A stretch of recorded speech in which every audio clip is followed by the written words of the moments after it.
Шановні організатори проєкту «Нова фізична культура. Здорова громада». Ми, команда вчителів та учнів навчально-виховного комплексу «Станківський загальноосвітній навчальний заклад перших-третіх ступенів дошкільний навчальний заклад у Львівській області». З великим задоволенням висловлюємо бажання прийняти участь у вашому проєкті. Ми розуміємо важливість фізичної культури для розвитку нашої громади та здоров'я наших учнів. Я, Бойсін Галина Богданівна, як вчитель фізичної культури, разом із своїми колегами маю сильну віру в те, що збалансована фізична активність та правильне здоров'я збереження є основою для досягнення успіху в навчанні та формуванні здорового способу життя.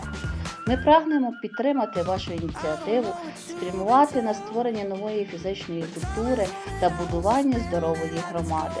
Ми готові активно долучатися до проєкту, пропонуючи наші знання, досвід та енергію для спільного розвитку та досягнення поставлених цілей.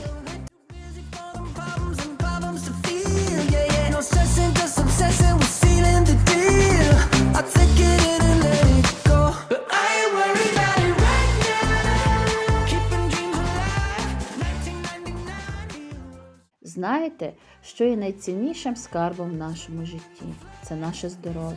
Кожен з нас має потенціал бути сильним, здоровим та щасливим. Але це потребує зусиль, постійної праці та самовдосконалення.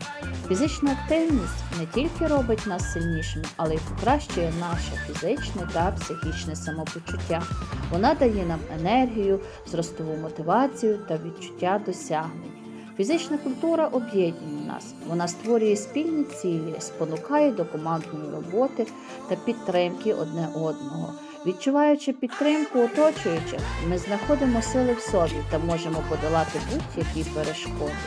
Нехай фізична активність стане нашим способом життя. Разом ми можемо змінити світ вперед до здорової громади.